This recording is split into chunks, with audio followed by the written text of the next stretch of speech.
The war is over. April 30th, 1945. Hitler is dead. The Soviet flag is being raised over the Reichstag. German armies are surrendering on every front.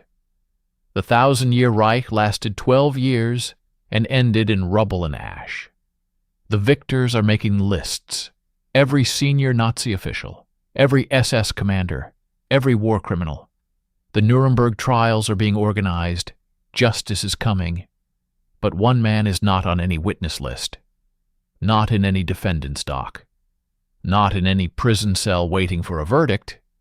One man, arguably responsible for more deaths than almost any other single individual in the entire Nazi system, is simply not there. His name is Hans Kammler, and nobody can find him. Not because they are not looking, they are looking very hard. The Americans want him. The British want him. His name is in every intelligence file, his photograph is in every wanted bulletin. But Hans Kammler is gone. And the question that has haunted historians for nearly 80 years is not just where he went. It is who helped him get there. Most people have never heard of Hans Kammler. This is not an accident. While names like Himmler, Göring, and Eichmann became synonymous with Nazi evil, Kammler remained in the shadows.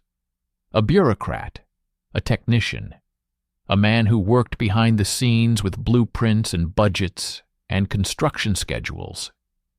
But the scale of what he built puts him among the most consequential figures of the entire war. Kammler was born in 1901 in Stettin. He trained as a civil engineer and architect. He was exceptionally gifted, the kind of man who could look at a complex logistical problem and see immediately how to solve it. Efficiently, economically, without sentiment. He joined the Nazi Party in 1931. He joined the SS 2 years later. And he climbed steadily through the ranks because he delivered results. He did what he was asked. He did it on time. He did it under budget. By 1941, he controlled all construction for the entire SS empire across occupied Europe. Hundreds of projects, thousands of workers, an empire of concrete and wire and watchtowers stretching from France to the Soviet Union. And in 1942, Heinrich Himmler gave him the assignment that would define his place in history. The problem, as Himmler presented it to Kammler in 1942, was an engineering problem. The Nazi leadership had decided to murder every Jewish person in Europe, approximately 11 million people. And the current methods were not working at the required scale. Mass shootings were too slow. They required too many men. They were bad for SS morale. They left too much evidence scattered across too many fields. The operation needed to be centralized, industrialized, efficient. Kammler sat down with his drafting pencils and his engineering training and designed a solution: the Integrated Extermination Complex, a purpose-built facility combining undressing rooms, gas chambers, and crematoria in a single connected structure. A factory with human beings as the raw material and ash as the finished product. He designed 4 of these complexes for the Auschwitz-Birkenau camp in occupied Poland. Each one carefully engineered. Each one optimized for maximum throughput. The gas chambers disguised as shower facilities. The Zyklon B introduction ports positioned in the ceiling. The underground corridors connecting each stage of the process. He supervised the construction personally. He visited the site. He reviewed the progress reports. He signed off on the completed buildings. When the complexes were operational in 1943, they were capable of killing and cremating over 4,000 people every single day. Himmler sent Kammler a letter of commendation for his exceptional work. Kammler filed it and moved on to the next assignment. In the summer of 1943, a British bombing raid destroyed the Nazi rocket research facility at Peenemünde on the Baltic coast. The V-2 program, Germany's most secret and most advanced weapons project, was in crisis. The scientists were scattered. The facilities were damaged. The production timeline was destroyed. Hitler was furious. The V-2 was supposed to be his vengeance weapon, the rocket that would bring Britain to its knees, the technology that would win the war when everything else had failed. Someone needed to save the program. Heinrich Himmler sent Hans Kammler. Within months, Kammler had solved the problem. He moved the entire V-2 production operation underground, into a network of tunnels carved through the Harz Mountains in central Germany. A facility called Mittelwerk, invisible from the air, impossible to bomb, capable of producing hundreds of rockets per month. The labor force for this construction came from the Dora concentration camp. Prisoners who had been worked to exhaustion in other camps were transferred to Dora and sent into the tunnels. The conditions were medieval.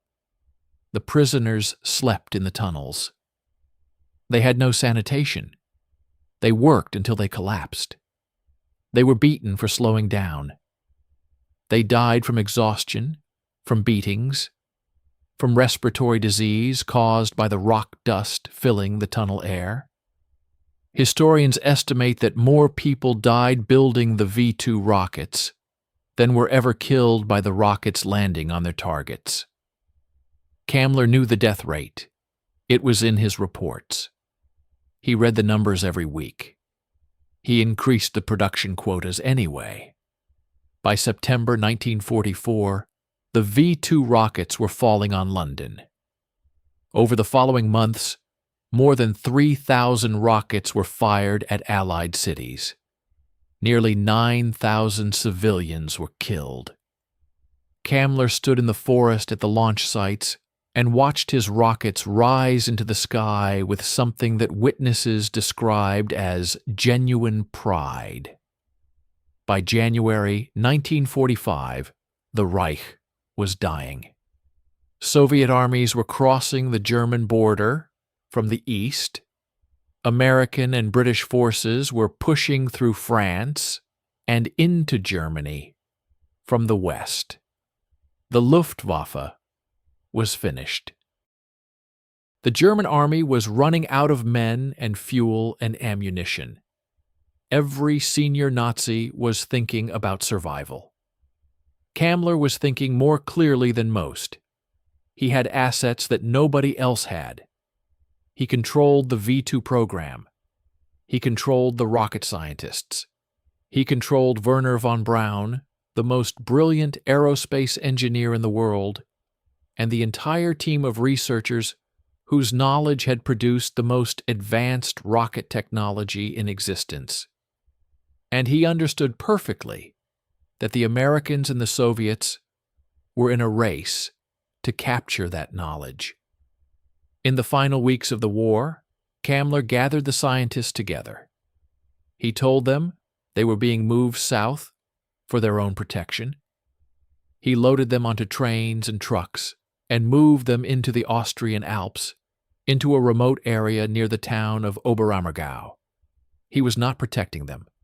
He was collecting them, organizing them, preparing his offer.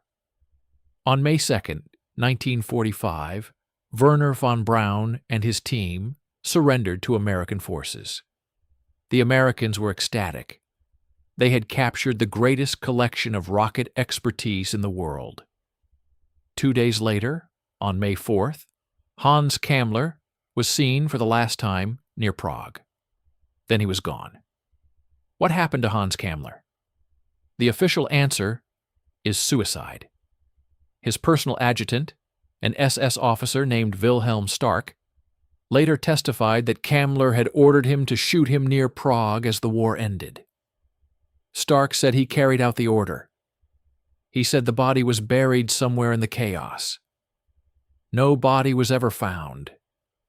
Stark's account changed in its details every time he told it. And Stark himself had every possible reason to lie. The alternative answer is more disturbing. Operation Paperclip was the American program to extract Nazi scientists from Germany before the Soviets could get them. It was real. It was extensive. It brought over 1,600 scientists, engineers, and technical specialists to America. Their SS memberships were erased from their files. Their war crimes were overlooked. Their expertise was deemed too valuable to waste on justice. Werner von Braun, who had personally visited the Dora tunnels and watched prisoners being worked to death to build his rockets, became an American hero. He appeared on television. He worked with Walt Disney. He ran NASA's most important programs.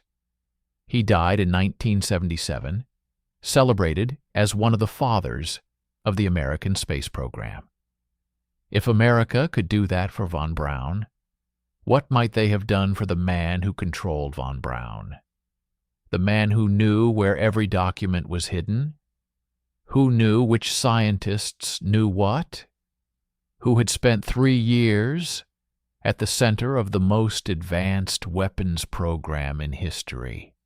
Several serious researchers, including Dean Reuter, author of The Hidden Nazi, have concluded that Kammler made a deal, that he traded his knowledge and his access for his freedom, that American intelligence extracted him from Europe, gave him a new identity, and protected him for the rest of his life.